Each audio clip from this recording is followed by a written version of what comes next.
Viewers फिर दोबारा तुहाडा स्वागत है प्रोग्राम सचो सच विच। जी डॉक्टर साहब हुण साडे दर्शकां नूं दसो अज दे दिन दी Sikh history and world history which अहमियत। ਅੱਜ ਜਿਹੜਾ 1982 ਦੇ ਵਿੱਚ ਗੁਰਬਖਸ਼ ਸਿੰਘ ਨੇ ਇੰਡੀਅਨ 에ਅਰਲਾਈਨ ਦਾ ਜਹਾਜ਼ ਅਗਵਾ ਕਰਕੇ ਲਾਹੌਰ ਲਿਜਾਣਾ ਚਾਹਿਆ। जी ਇਹ ਉਹੀ ਸਮਾਂ ਸੀ, ਧਰਮਯੁੱਧ ਮੋਰਚਾ ਚੱਲ ਰਿਹਾ ਸੀ। ਪਿੰਡਰਾਂ ਵਾਲਿਆਂ ਦਾ ਨਾਂ ਚਾਰ ਚਫੇਰੇ ਇਨਸਾਫ ਦੇ ਨਾਲ ਹੀ ਸਿਨੋਨੀਮਸ ਸੀ, ਪਰ ਲਾਹੌਰ ਵਾਲਿਆਂ ਨੇ ਉਤਰਨ ਨਹੀਂ ਦਿੱਤਾ। ਅੰਮ੍ਰਿਤਸਰ ਲਿਆਂਦਾ ਗਿਆ ਔਰ ਬਾਅਦ ਦੇ ਵਿੱਚ ਉਹਨਾਂ ਨੂੰ ਗੋਲੀ ਮਾਰ ਕੇ ਜ਼ਖਮੀ ਕੀਤਾ ਗਿਆ, ਲੱਤ ਖਰਾਬ ਕੀਤੀ ਗਈ जी ਔਰ ਕੁਛ ਦੇਰ ਪਹਿਲਾਂ ਹੀ ਗੁਰਬਖਸ਼ ਸਿੰਘ ਨੇ ਚੜ੍ਹਾਈ ਕੀਤੀ ਹੈ। ਔਰ ਇਹ ਇੱਕ ਬੜਾ ਬਹਾਦਰੀ ਭਰਿਆ ਕਾਰਨਾਮਾ ਸੀ ਕਿ ਉਹਨਾਂ ਨੇ ਇਸ ਦੇ ਨਾਲ ਸਿੱਖਾਂ ਦੀ ਕਿਵੇਂ ਜਿਹੜੀ ਹੈ ਉਹ ਐਕਸਪਲੋਇਟੇਸ਼ਨ ਹੋ ਰਹੀ ਹੈ, ਕਿਵੇਂ ਧੱਕਾ ਹੋ ਰਿਹਾ ਹੈ, ਇਸ ਗੱਲ ਨੂੰ ਹਾਈਲਾਈਟ ਕੀਤਾ। जी 1982 ਦੇ ਵਿੱਚ ਹੀ ਅੱਜ ਦੇ ਦਿਨ ਅਕਾਲੀਆਂ ਨੇ ਆਪਣਾ ਮੋਰਚਾ ਸੰਤ ਪਿੰਡਰਾਂ ਵਾਲਿਆਂ ਵੱਲੋਂ ਜਿਹੜਾ ਮੋਰਚਾ ਆਰੰਭਿਆ ਸੀ ਭਾਈ ਅਮਰੀਕ ਸਿੰਘ ਬਾਬਾ ਠਾਰਾ ਸਿੰਘ ਦੀ ਰਿਹਾਈ ਲਈ, ਉਹਦੇ ਨਾਲ ਮਰਜ ਕੀਤਾ ਔਰ 4 ਅਗਸਤ 1982 ਨੂੰ ਅੱਜ ਦੇ ਦਿਨ ਧਰਮਯੁੱਧ ਮੋਰਚਾ, ਜਿਸ ਦਾ ਟੀਚਾ ਅਨੰਦਪੁਰ ਸਾਹਿਬ ਦੇ ਮਤੇ ਦੀ ਪ੍ਰਾਪਤੀ ਸੀ, ਇਹ ਆਰੰਭਿਆ ਗਿਆ, जी ਜਿਸ ਦਾ ਅੰਤ 3 ਜੂਨ 1984 ਨੂੰ ਟੈਂਕਾਂ ਤੋਪਾਂ ਦੇ ਹਮਲੇ ਨਾਲ ਹੋਇਆ। ਔਰ ਅਫਸੋਸ ਕਿ 2 ਲੱਖ 2.5 ਲੱਖ ਸਿੱਖ ਗ੍ਰਿਫਤਾਰ ਹੋਏ ਧਰਮਯੁੱਧ ਮੋਰਚੇ 'ਚ, ਹਜ਼ਾਰਾਂ ਮਾਰੇ ਗਏ, ਸਾਕੇ ਵਰਤੇ। ਅੱਜ ਬਾਦਲ ਔਰ ਦੂਜੀ ਜੁੰਡਲੀ ਜਿਨ੍ਹਾਂ ਨੇ ਧਰਮਯੁੱਧ ਮੋਰਚੇ ਦੇ ਦੌਰਾਨ ਮਰ ਜੀਵੜਿਆਂ 'ਚ ਵੀ ਨਾਂ ਲਿਖਾਇਆ ਸੀ ਕਿ ਜੇ ਅਕਾਲ ਤਖਤ 'ਤੇ ਹਮਲਾ ਹੋਇਆ ਅਸੀਂ ਮਰਾਂਗੇ, ਮਰ ਤਾਂ ਨਹੀਂ ਜੀਵੜੇ। ਜਿਵੇਂ ਇਹ ਹੈ ਕਿ ਵੀ ਇਹ ਮਰ ਕੇ ਨਹੀਂ ਜੀਵੇ, ਇਹ ਜਿਉਂ ਕੇ ਮਰੇ ਨੇ, ਜਿਉਂਦੇ ਹੀ ਮੁਰਦੇ ਨੇ। जी ਸੋ ਅੱਜ ਇਹਨੂੰ ਹਰਿਆਣਾ ਕਮੇਟੀ ਦੇ ਮੁੱਦੇ ਤੇ ਉਹ ਅਕਾਲ ਤਖਤ 'ਤੇ ਸ਼ਹੀਦੀ ਪਾਉਣ ਨੂੰ ਤਿਆਰ ਹੈ, ਮੋਰਚਾ ਲਾਉਣ ਨੂੰ ਤਿਆਰ ਹੈ ਕਿ ਗੋਲਕ ਜਾ ਰਹੀ ਹੈ, ਕਿਲੇ 'ਚ ਮਗੌਰੇ ਹੋ ਰਹੇ ਨੇ। जी ਪਰ ਇਹ ਧਰਮਯੁੱਧ ਮੋਰਚੇ ਦੇ ਨਾਲ ਇਹਨਾਂ ਨੇ ਬਹੁਤ ਵੱਡੀ ਗੱਦਾਰੀ ਕੀਤੀ। 1987 ਦੇ ਵਿੱਚ ਰਾਗੀ ਦਰਸ਼ਨ ਸਿੰਘ ਜਿਹੜਾ ਜਥੇਦਾਰ ਬਣਿਆ ਸੀ ਅਕਾਲ ਤਖਤ ਦਾ, ਉਹਨੇ ਇੱਕ ਕਨਵੈਨਸ਼ਨ ਸੱਦੀ, ਉਸ ਹਥਿਆਰਬੰਦ ਸੰਘਰਸ਼ ਤੋਂ ਹਟਾਉਣਾ ਚਾਹੁੰਦਾ ਸੀ ਨੌਜਵਾਨਾਂ ਨੂੰ, जी ਪਰ ਉਹਨਾਂ ਨੇ ਉੱਥੇ ਪਹੁੰਚ ਕੇ ਜਿਹੜਾ ਫਿਰ ਚੰਗੇ ਕਰਾਰੇ ਜਵਾਬ ਦਿੱਤੇ ਤੇ ਫਿਰ ਰਾਗੀ ਜੀ ਆਪਣਾ ਲੈ ਕੇ ਸਾਜ਼ੋ ਸਮਾਨ ਫਿਰ ਜੀਰਕਪੁਰ ਚਲੇ ਗਏ ਸੀ जी ਕਿ ਜੀ ਇਹ ਮੇਰੇ ਵੱਸ ਦਾ ਰੋਗ ਨਹੀਂ। ਵਰਲਡ ਹਿਸਟਰੀ ਦੇ ਹਵਾਲੇ ਨਾਲ 1830 ਦੇ ਵਿੱਚ ਸ਼ਿਕਾਗੋ ਦੇ ਸ਼ਹਿਰ ਦੀ ਸ਼ੁਰੂਆਤ ਪਲੈਨਿੰਗ ਹੋਈ। 1862 ਦੇ ਵਿੱਚ ਪਹਿਲੀ ਵਾਰ ਅਮਰੀਕਾ ਦੇ ਵਿੱਚ ਇਨਕਮ ਟੈਕਸ ਇਕੱਠਾ ਕੀਤਾ ਗਿਆ। 1917 ਦੇ ਵਿੱਚ ਜਦੋਂ ਰਸ਼ੀਅਨ ਰੈਵੋਲੂਸ਼ਨ ਰਸ਼ੀਆ 'ਚ ਆਇਆ ਤੇ ਪ੍ਰਭਦਾ ਉਹਨਾਂ ਦੀ ਜਿਹੜੀ ਮੈਗਜ਼ੀਨ ਸੀ, ਉਹਨੇ ਕਾਲ ਦਿੱਤੀ ਕਿ ਵੀ ਸਾਰੇ ਮਾਰ ਦਿਓ, ਜਿਹੜੇ ਅਮੀਰ ਨੇ, ਪੁਜਾਰੀ ਨੇ, ਪ੍ਰੀਸਟ ਨੇ जी ਚਰਚਾਂ ਦੇ ਜਾਂ ਬੁੱਧਿਸਟ ਜਾਂ ਇਸਲਾਮ, ਤੇ ਜਿਹੜੇ ਅਫਸਰ ਨੇ ਸਾਰੇ ਮਾਰ ਦਿਓ। 1925 ਦੇ ਵਿੱਚ US ਮੈਰੀਨਸ ਜਿਨ੍ਹਾਂ ਨੇ ਨਿਕਾਰਾਗੁਆ ਤੇ ਕਬਜ਼ਾ ਕੀਤਾ ਹੋਇਆ ਸੀ 13 ਸਾਲ ਤੋਂ, ਉਹ ਉੱਥੋਂ ਕਬਜ਼ਾ ਛੱਡ ਕੇ ਬਾਹਰ ਆਏ। 1962 ਦੇ ਵਿੱਚ ਅੱਜ ਦੇ ਦਿਨ ਨੈਲਸਨ ਮੰਡੇਲਾ ਨੂੰ ਸਾਊਥ ਅਫਰੀਕਾ ਦੀ ਪੁਲਿਸ ਨੇ ਫੜਿਆ ਕਿ ਉਹਨਾਂ ਦੇ ਉੱਤੇ ਹਿੰਸਾ ਦੇ ਇਲਜ਼ਾਮ ਸੀ ਔਰ ਫਿਰ ਲਗਭਗ 27 ਸਾਲ ਜੇਲ੍ਹਾਂ 'ਚ ਰੱਖਣ ਤੋਂ ਬਾਅਦ ਉਹ ਇੱਕ ਬੜੇ ਆਜ਼ਾਦ ਪੰਛੀ ਬਣ ਕੇ ਹੀ ਨਹੀਂ, ਇੱਕ ਸਿੰਬਲ ਆਫ ਫਰੀडम ਬਣ ਕੇ ਬਾਹਰ ਆਏ। जी 1971 ਦੇ ਵਿੱਚ ਅਮਰੀਕਾ ਨੇ ਪਹਿਲੀ ਸੈਟੇਲਾਈਟ ਜਿਹੜੀ ਹੈ ਉਹ ਲਾਂਚ ਕੀਤੀ ਲੂਨਰ ਆਰਬਿਟ ਦੇ ਵਿੱਚ, ਔਰ ਉਹਦੇ ਵਿੱਚ ਬੰਦਾ ਸੀ, ਮੈਨਡ ਸਪੇਸਕ੍ਰਾਫਟ। ਸੋ ਇਹ ਜਿਹੜੀ ਹੈ ਵਰਲਡ ਹਿਸਟਰੀ ਹੈ। जी डॉक्टर साहब साडा अज दा सवाल है, ਬੰਬਈ ਹਾਈ ਕੋਰਟ ਨੇ ਇੱਕ ਫੈਸਲੇ ਵਿੱਚ ਕਿਹਾ ਹੈ ਕਿ ਮਸੀਤਾਂ ਵਿੱਚ ਲੱਗੇ ਹੋਏ ਗੈਰ ਕਾਨੂੰਨੀ ਲਾਊਡ ਸਪੀਕਰ ਹਟਾਏ ਜਾਣੇ ਚਾਹੀਦੇ ਹਨ। ਜੀ ਡਾਕਟਰ ਸਾਹਿਬ ਕੀ ਕਹਿਣਾ ਚਾਹੋਗੇ ਤੁਸੀਂ ਇਸ ਬਾਰੇ? ਦੇਖੋ, ਅਸੀਂ 2-3 ਦਿਨ ਪਹਿਲਾਂ ਹੀ ਇੱਕ ਜਿਹੜਾ ਦਿੱਲੀ ਹਾਈ ਕੋਰਟ ਦਾ ਫੈਸਲਾ ਆਇਆ ਸੀ ਉਸ ਦੇ ਦੌਰਾਨ ਉਸ 'ਤੇ ਟਿੱਪਣੀ ਕਰਦੇ ਹਾਂ ਕਿਹਾ ਸੀ ਉਸ ਫੈਸਲੇ 'ਚ जी ਇਹ ਕਿਹਾ ਗਿਆ ਸੀ ਕਿ ਜੀ ਜਿਹੜੇ ਘੱਟ ਗਿਣਤੀ ਦੇ ਹੱਕ ਨੇ ਉਹ ਬਹੁ ਗਿਣਤੀ ਦੇ ਹਿੱਤਾਂ ਤੋਂ ਕੁਰਬਾਨ ਕੀਤੇ ਜਾ ਸਕਦੇ ਨੇ। ਔਰ ਮਾਮਲਾ ਝਾਰਖੰਡ ਵਿੱਚ ਜੈਨ ਮੰਦਿਰ ਦੇ ਬਣਾਉਣ ਦਾ ਸੀ, ਜਿਹਦੀ ਆਗਿਆ ਸੈਂਟਰ ਗਵਰਨਮੈਂਟ ਨੇ ਦੇ ਕੇ ਵਾਪਸ ਲੈ ਲਈ ਸੀ। ਉਹਨਾਂ ਨੇ ਅਪੀਲ ਕੀਤੀ ਔਰ ਹਾਈ ਕੋਰਟ ਨੇ ਕਿਹਾ ਜੀ ਨਹੀਂ, ਜਿੱਥੇ ਵੱਡਿਆਂ ਦੇ ਹਿੱਤ ਨੇ ਉੱਥੇ ਛੋਟਿਆਂ ਦੇ ਕੁਰਬਾਨ ਕੀਤੇ ਜਾ ਸਕਦੇ ਨੇ। ਔਰ ਉਦੋਂ ਹੀ ਅਸੀਂ ਟਿੱਪਣੀ 'ਚ ਕਿਹਾ ਸੀ ਕਿ ਇਹ ਹੁਣ ਆਉਣ ਵਾਲੇ ਦਿਨਾਂ 'ਚ ਘੱਟ ਗਿਣਤੀਆਂ ਨਾਲ ਕੀ ਹੋਏਗਾ, ਕਿਵੇਂ ਅਜ਼ਾਨ ਬੰਦ ਹੋਣਗੀਆਂ ਬਾਂਗਾਂ, ਕਿਵੇਂ ਨਗਰ ਕੀਰਤਨਾਂ 'ਤੇ ਪਾਬੰਦੀ ਲੱਗੇਗੀ ਕਿ ਜੀ ਇਹ ਬਹੁ ਗਿਣਤੀ ਨੂੰ ਟ੍ਰੈਫਿਕ ਹੈਸਲ ਦਿੰਦੇ ਨੇ। ਔਰ ਜੇ ਗੱਲ ਦੀ ਸਾਡੇ ਸਿਆਹੀ ਵੀ ਨਹੀਂ ਸੁੱਕੀ ਹੋਏਗੀ ਜਾਂ ਸਾਡੀ ਜ਼ਬਾਨ ਦੇ ਅਜੇ ਕਹੇ ਸ਼ਬਦ ਲਾਗੇ ਘੁੰਮ ਰਹੇ ਨੇ। ਔਰ ਇਹ ਫੈਸਲਾ ਜਿਹੜਾ ਬੰਬਈ ਹਾਈ ਕੋਰਟ ਦੇ ਵਿੱਚ ਜਸਟਿਸ VM ਕਾਂਡੇ जी ਔਰ ਜਸਟਿਸ PD ਕਾਂਡੇ ਨੇ ਦਿੱਤਾ ਹੈ, ਔਰ ਇਹ ਇੱਕ ਰਾਈਟ ਟੂ ਇਨਫੋਰਮੇਸ਼ਨ ਰਿਪੋਰਟ ਦੇ ਥੱਲੇ ਕਿਸੇ ਨੇ ਜਾਣਕਾਰੀ ਪਹਿਲਾਂ ਲਈ, ਉਹਦਾ ਨਾਮ ਵੀ ਆਇਆ, ਔਰ ਉਹਨੇ ਜਾਣਕਾਰੀ ਦੇ ਤਹਿਤ ਇਹ ਫਾਈਂਡ ਆਊਟ ਕੀਤਾ ਕਿ ਜਿਹੜੀਆਂ 49 ਮਸੀਤਾਂ ਨੇ ਬੰਬਈ ਦੇ ਉਸ ਏਰੀਆ ਦੇ ਵਿੱਚ, ਨਵੀ ਉਹਦਾ ਨਾਂ ਹੈ, ਨਵੀ ਮੁੰਬਈ ਉਹਦਾ ਬੰਦੇ ਦਾ ਨਾਂ ਹੈ, जी 49 ਮਸੀਤਾਂ ਚੋਂ 45 ਮਸੀਤਾਂ 'ਚ ਜਿਹੜੇ ਲਾਊਡ ਸਪੀਕਰ ਚੱਲਦੇ ਨੇ ਉਹਦੀ ਡਿਸਟ੍ਰਿਕਟ ਐਡਮਿਨਿਸਟ੍ਰੇਸ਼ਨ ਵੱਲੋਂ ਜਿਹੜੀ ਹੈ ਉਹ ਪਰਮਿਸ਼ਨ ਨਹੀਂ ਲਈ ਹੋਈ। ਸੋ ਉਹਨੇ ਪਹਿਲਾਂ ਆਰਟੀਆਈ ਰਾਹੀਂ ਪਰਮਿਸ਼ਨ ਲਈ, ਫਿਰ ਉਹਦੇ ਤੇ ਆਧਾਰਿਤ ਉਹਨੇ ਜਿਹੜਾ ਬੰਬਈ ਹਾਈ ਕੋਰਟ ਦੇ ਵਿੱਚ ਪਟੀਸ਼ਨ ਕੀਤੀ ਕਿ ਇਹਨਾਂ ਦੇ ਇਹ ਜੀ ਨੋਇਜ਼ ਪੋਲਿਊਸ਼ਨ ਕਰ ਰਹੇ ਨੇ, ਕਿਉਂਕਿ ਜਦੋਂ ਲਾਊਡ ਸਪੀਕਰ ਇਹ ਮਸੀਤਾਂ ਵਾਲੇ ਯੂਜ਼ ਕਰਦੇ ਨੇ ਜੀ ਤੇ ਇਹ ਨੋਇਜ਼ ਪੋਲਿਊਸ਼ਨ ਹੁੰਦਾ। ਉਹਨੇ ਕਿਹਾ ਜੀ ਇਹਨਾਂ ਤੇ ਪਾਬੰਦੀ ਲਾਣੀ ਚਾਹੀਦੀ ਹੈ। ਹੁਣ ਮੈਂ ਹੈਰਾਨ ਹੈ ਕਿ ਵੀ ਜੱਜਾਂ ਦਾ ਕਿਵੇਂ ਰਾਈਟ ਟੂ ਇਨਫੋਰਮੇਸ਼ਨ ਥੱਲੇ ਵੀ ਇੱਕਦਮ ਜਾਣਕਾਰੀ ਆ ਗਈ। ਹੁਣ ਜੂਨ 84 'ਚ ਕਿੰਨੇ ਮਾਰੇ ਨੇ, 30 ਸਾਲ ਹੋ ਗਏ ਨੇ ਜਾਣਕਾਰੀ ਮੰਗਦੇ, ਜਾਣਕਾਰੀ ਨਹੀਂ ਨਿਕਲੀ ਜੀ। ਫਿਰ ਰਾਈਟ ਟੂ ਇਨਫੋਰਮੇਸ਼ਨ ਦੇ ਥੱਲੇ ਜਾਣਕਾਰੀ ਉਹਨੇ ਇਕੱਲੀ ਮਸੀਤਾਂ ਦੀ ਲਈ, ਉਹਨੇ ਮੰਦਰਾਂ ਦੀ ਨਹੀਂ ਲਈ ਜੀ ਜੀ ਕਿ ਮੰਦਰ ਜਿਹੜੇ ਨੇ ਇਹ ਤੋਂ 10 ਗੁਣਾ ਜ਼ਿਆਦਾ ਹੋਣਗੇ ਕਿ ਉੱਥੇ ਕਿੰਨੇ ਲਾਊਡ ਸਪੀਕਰ ਚੱਲਦੇ ਨੇ। ਹੁਣ ਇਹ ਉਹ ਕਰ ਰਿਹਾ ਹੈ ਕੋਰਟਾਂ ਦੇ ਵਿੱਚ ਤਾਂ 30 ਸਾਲ ਤੋਂ ਜਿਹੜੇ ਮਾਰ ਦਿੱਤੇ ਨੇ ਹਜ਼ਾਰਾਂ ਲੋਕ ਨਵੰਬਰ ਦੇ, ਉਹਨਾਂ ਦੇ ਫੈਸਲੇ ਕਰਨ ਦਾ ਟਾਈਮ ਨਹੀਂ ਹੈਗਾ।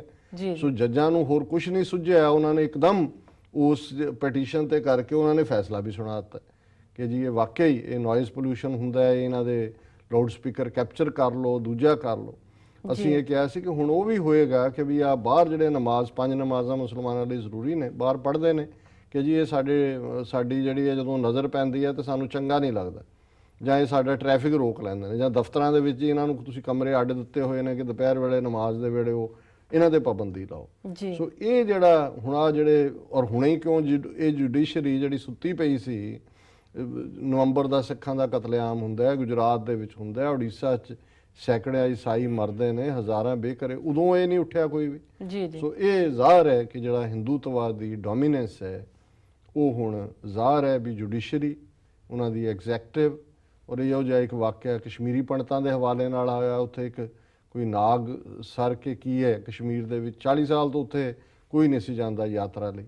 ਹੁਣ ਕਸ਼ਮੀਰੀ ਪੰਡਤਾਂ ਨੇ ਕਿਹਾ ਨਹੀਂ ਜੀ ਸਾਨੂੰ ਇਹ ਸਿਕਿਉਰਿਟੀ ਦੇ ਥੱਲੇ ਅਸੀਂ ਉਹਦੀ ਵੀ ਜਿਹੜੀ ਹੈ ਉਹ ਕਰਨੀ ਹੈ ਯਾਤਰਾ। ਉੱਥੇ ਪੂਰਾ ਕਸ਼ਮੀਰ ਦੇ ਵਿੱਚ ਭੜਥੂ ਪਿਆ ਹੋਇਆ ਹੈ, ਕਰਫਿਊ ਲੱਗ ਗਿਆ ਹਜ਼ਾਰਾਂ ਲੋਕਾਂ। ਉਹਨਾਂ ਨੇ ਕਿਹਾ ਇਹ ਕਸ਼ਮੀਰੀ ਪੰਡਤ ਤਾਂ ਫੌਜ ਨੂੰ ਲੈ ਕੇ ਆ ਰਹੇ ਨੇ, ਇਹਨਾਂ ਨੂੰ ਇੱਥੇ ਇਹਨਾਂ ਨੇ ਹੁਣ ਵਸਾਣਾ ਹੈ ਤੇ ਇਹ ਫੌਜੀ ਮਸ਼ਕ ਹੈ, ਨਾ ਕਿ ਇਹ ਕੋਈ ਧਾਰਮਿਕ ਯਾਤਰਾ ਕਰਨਾ ਚਾਹੁੰਦੇ ਨੇ। ਸੋ ਕਸ਼ਮੀਰ ਬੋਇਲਡ ਰੱਖਿਆ ਹੈ, ਇੱਧਰ ਮੁਸਲਮਾਨਾਂ ਦੇ ਨਾਲ ਜੋ ਹੋ ਰਿਹਾ ਹੈ, ਸਹਾਰਨਪੁਰ ਦੇ ਵਿੱਚ ਸਿੱਖਾਂ ਮੁਸਲਮਾਨਾਂ ਨੂੰ ਫਸਾਤਾ ਆਪਸ। ਸੋ ਇਹ ਸਾਰਾ ਏਜੰਡਾ ਜੇ ਤੁਸੀਂ ਕੁੱਲ ਮਿਲਾ ਕੇ ਦੇਖੋ ਤੇ ਇਹ ਬੜੀ ਡੈਲੀਬਰੇਟ ਤਰੀਕੇ ਦੇ ਨਾਲ ਅਦਾਲਤਾਂ ਇਹਨਾਂ ਨੂੰ ਸਪੋਰਟ ਕਰ ਰਹੀਆਂ ਨੇ ਔਰ ਆਰਐਸਐਸ ਸਾਰਿਆਂ ਨੂੰ ਸਟੀਅਰਿੰਗ ਦੇ ਉੱਤੇ ਉਹ ਬੈਠਾ ਹੈ, ਇਸ ਬਾਰੇ ਕੋਈ ਸ਼ੱਕ ਨਹੀਂ ਹੈ। ਜੀ ਡਾਕਟਰ ਸਾਹਿਬ ਤੁਹਾਡਾ ਬਹੁਤ ਬਹੁਤ ਸ਼ੁਕਰੀਆ। ਹੁਣ ਸਾਡੇ ਦਰਸ਼ਕਾਂ ਨੂੰ ਦੱਸੋ ਅੱਜ ਦਾ ਵਿਚਾਰ। ਜਿਵੇਂ ਅਸੀਂ ਪਹਿਲਾਂ ਕਿਹਾ ਵੀ ਅੱਜ ਦਾ ਇਹ ਪ੍ਰੋਗਰਾਮ ਅਸੀਂ ਬਾਬਾ ਫਰੀਦ ਜੀ ਦੀ ਯਾਦ ਨੂੰ ਸਮਰਪਿਤ ਕੀਤਾ ਤੇ ਉਹਨਾਂ ਦੇ ਅਸੀਂ 2 ਸ਼ਲੋਕ ਨੰਬਰ 91 ਔਰ 92 ਚੁਣੇ ਨੇ ਅੱਜ ਦੀ ਵਿਚਾਰ ਲਈ। ਪਹਿਲਾ ਸ਼ਲੋਕ ਹੈ, ਕਾਗਾ ਕਰੰਗ ਟੰਡੋਲਿਆ ਸਗਲਾ ਖਾਇਆ ਮਾਸ, ਇਹ ਦੋਏ ਨੈਣਾ ਮਤ ਛੋਹੋ ਫਿਰ ਦੇਖਣ ਕੀ ਆਸ। ਤੇ ਦੂਸਰਾ ਸ਼ਲੋਕ ਵੀ ਇਸੇ ਥੀਮ ਦੇ ਨਾਲ ਹੈ, ਕਾਗਾ ਚੂੰਡ ਨਾ ਪਿੰਜਰਾ ਬਸੈ ਤਾਂ ਉੱਡਰ ਜਾਹੇ, ਜਿਤ ਪਿੰਜਰੈ ਮੇਰਾ 100 ਵਸੈ, ਮਾਸ ਨਾ ਤੇ ਦੂਹ ਖਾਏ। ਜੀ ਹੁਣ ਇਹ ਜਿਵੇਂ ਸ਼ਾਇਰ ਜਾਂ ਪੋਇਟਰੀ ਦੇ ਵਿੱਚ ਤੁਸੀਂ ਅਲੰਕਾਰ ਇਸਤੇਮਾਲ ਕਰਦੇ ਹੋ, ਹਾਲਾਂ ਜਿਹੜੇ ਫਿਰ ਉਹਦੇ ਤੇ ਚਿੱਤਰਕਾਰ ਨੇ ਜਾਂ ਆਰਟਿਸਟ ਨੇ ਜਾਂ ਜਿਹੜੇ ਬੁੱਤ ਸਾਜ਼ ਨੇ ਉਹ ਉਸ ਥੀਮ ਨੂੰ, ਹੁਣ ਬਹੁਤ ਵੱਡੀ ਪੇਂਟਿੰਗ ਜਿਹੜੀ ਹੈ ਇਹ ਬਣੀ ਹੋਈ ਹੈ ਕਿ ਬਾਬਾ ਫਰੀਦ ਇੱਕ ਬਿਲਕੁਲ ਸੁੱਕੇ ਉਹਨਾਂ ਦਾ ਢਾਂਚਾ ਹੱਡੀਆਂ ਦਾ ਨਿਕਲਿਆ ਹੋਇਆ ਹੈ ਔਰ ਕਾਂ ਉੱਡ ਰਹੇ ਨੇ ਤੇ ਉਹ ਉਂਗਲ ਦੇ ਨਾਲ ਕਾਵਾਂ ਨੂੰ ਕਹਿ ਰਹੇ ਨੇ ਕਿ ਵੀ ਇਹ ਮੇਰੇ ਅੱਖਾਂ ਨੂੰ ਨਾ ਖਾਈ। ਔਰ ਫਿਰ ਕਈ ਥਾਂ ਤੇ ਇਹਦੇ ਨਾਲ ਕਹਾਣੀ ਜੁੜ ਗਈ ਕਿ ਜੀ ਉਹ ਇੰਨਾ ਕੁ ਉਹਨਾਂ ਨੇ ਤਪ ਕੀਤਾ, ਸੁੱਕ ਗਏ, ਹੱਡੀਆਂ ਦੀ ਮੁੱਠ ਰਹਿ ਗਏ, ਪਰ ਉਹ ਹੱਡੀਆਂ ਦੇ ਮੁੱਠ ਵੇਲੇ ਵੀ ਜਦੋਂ ਉਹਨਾਂ ਨੂੰ ਬਿਲਕੁਲ ਉਹਨਾਂ 'ਚ ਸੱਤਿਆ ਨਹੀਂ ਹੈ, ਕੋਈ ਮਾਸ ਹੀ ਨਹੀਂ ਹੈ ਸਰੀਰ ਨਾਲ, ਤਾਂ ਕਾਂ ਆ ਰਹੇ ਨੇ ਤਾਂ ਉਹ ਉਹਨਾਂ ਨੂੰ ਕਹਿ ਰਹੇ ਨੇ ਕਿ ਵੀ ਮੇਰੀਆਂ ਅੱਖਾਂ ਨੂੰ ਨਾ ਚੁੰਡਿਓ, ਇਹਨਾਂ ਨਾਲ ਮੈਂ ਪਿਆਰੇ ਨੂੰ ਦੇਖਣਾ। ਜੀ ਹੁਣ ਪਹਿਲੀ ਤਾਂ ਗੱਲ ਇਹ ਹੈ ਵੀ ਨਾਨਕ ਸਾ ਅੱਖੜੀਆਂ ਬਿਆਨ ਜਿਨੇ ਡਸੰਦੋ ਮਾਂ ਪਿਰੀ, ਇਹ ਸਿੰਧੀ ਜ਼ਬਾਨ ਹੈ। ਗੁਰੂ ਸਾਹਿਬ ਕਹਿੰਦੇ ਨੇ ਉਹ ਅੱਖਾਂ ਹੀ ਹੋਰ ਹੁੰਦੀਆਂ ਨੇ ਜਿਨ੍ਹਾਂ ਦੇ ਨਾਲ ਪਿਆਰੇ ਨੂੰ ਦੇਖਿਆ ਜਾਂਦਾ। ਉਹ ਕੋਈ ਮਾਦੀ ਅੱਖਾਂ ਤਾਂ ਨਹੀਂ ਹੁੰਦੀਆਂ, ਜਿਨ੍ਹਾਂ ਅੱਖਾਂ ਦੇ ਨਾਲ ਤਾਂ ਨਹੀਂ ਪਿਆਰਾ ਦੇਖਿਆ ਜਾਂਦਾ। ਉਹ ਤਾਂ ਹਾਂ ਇਸ਼ਕ ਮਿਜ਼ਾਜੀ ਦੇ ਵਿੱਚ ਤੁਸੀਂ ਜ਼ਰੂਰ ਆਪਣੇ ਪਿਆਰੇ ਨੂੰ ਇਹਨਾਂ ਅੱਖਾਂ ਦੇ ਨਾਲ ਦੇਖਦੇ ਹੋ। ਇਹ ਜਿਸ ਦੁਨੀਆ ਦੇ ਇਹ ਪੰਧ ਹੀ ਨੇ ਇਸ਼ਕ ਹਕੀਕੀ ਦੇ, ਉਹਦੇ 'ਚ ਤਾਂ ਤੁਸੀਂ ਆਪਣੇ ਪਿਆਰੇ ਨੂੰ ਆਪਣੇ ਅੰਦਰ ਦੇ ਉਸ ਖੂਬਸੂਰਤੀ ਦੇ ਨਾਲ, ਜਿੱਥੇ ਕਿ ਰੱਬ ਆ ਕੇ ਵਸਦਾ ਹੈ, ਜਿਸ ਨੂੰ ਗੁਰੂ ਸਾਹਿਬ ਨੇ ਫਰਮਾਇਆ ਕਾਹੇ ਰੇ ਬਨ ਖੂਜਨ ਜਾਈ ਸਰਬ ਨਿਵਾਸੀ ਸਦਾ ਅਲੇਪਾ ਤੋਹੀ ਸੰਗ ਸਮਾਈ। ਉਹ ਤਾਂ ਤੇਰੇ ਨਾਲ ਵਸਦਾ ਹੈ, ਪਰ ਇਹ ਅਲੰਕਾਰ ਹੈ। ਇਸ ਅਲੰਕਾਰ ਨੂੰ ਇਸਤੇਮਾਲ ਕੀਤਾ ਕਾਗਾ ਕਰੰਗ ਟੰਡੋਲਿਆ ਸਗਲਾ ਖਾਇਆ ਮਾਸ। ਹੁਣ ਕਰੰਗ ਅਸੀਂ ਜਿਵੇਂ ਕਹਿੰਦੇ ਆ ਕਿ ਜੀ ਇਹ ਮੇਰਾ ਇਹਦਾ ਕੱਦ ਬੁੱਤ ਕੀ ਹੈ। ਹੁਣ ਬੁੱਤ ਤੇ ਕੱਦ ਇੱਕੋ ਹੀ ਚੀਜ਼ ਹੁੰਦੀ ਹੈ, ਪਰ ਉਹਨੂੰ ਤੁਸੀਂ ਆਕਾਰ ਨੂੰ ਕਹਿੰਦੇ ਹੋ। ਤੇ ਉਹ ਬਾਬਾ ਜੀ ਕਹਿੰਦੇ ਨੇ, ਬਾਬਾ ਫਰੀਦ, ਕਿ ਉਹਨਾਂ ਨੇ ਮੇਰਾ ਸਾਰਾ ਸਕੈਲਟਨ ਸਿਰ ਤੋਂ ਪੈਰਾਂ ਤੱਕ ਉਹਨਾਂ ਨੇ ਢੰਡੋਲ ਲਿਆ, ਲੱਭ ਉਹਨਾਂ ਨੇ, ਔਰ ਸਗਲਾ ਖਾਇਆ ਮਾਸ, ਮੇਰਾ ਸਾਰਾ ਮਾਸ ਖਾ ਗਏ ਨੇ। ਇਹ ਦੋਏ ਨੈਣਾ ਮਤ ਛੋ। ਹੁਣ ਉਹਨਾਂ ਨੂੰ ਉਹ ਸੰਬੋਧਨ ਕਰਕੇ ਕਹਿ ਰਹੇ ਨੇ ਕਿ ਭਾਈ ਤੁਸੀਂ ਲੈ ਲਓ, ਤੁਹਾਡੀ ਭੁੱਖ ਹੈ, ਮਾਸ ਤੁਸੀਂ ਮੇਰਾ ਖਾ ਲਿਆ, ਪਰ ਇਹ ਮੇਰੀਆਂ ਅੱਖਾਂ ਨਾ ਚੁੰਡਿਓ, ਫਿਰ ਦੇਖਣ ਕੀ ਆਸ। ਮੈਂ ਅਜੇ ਆਪਣੇ ਪਿਆਰੇ ਨੂੰ ਦੇਖਣਾ।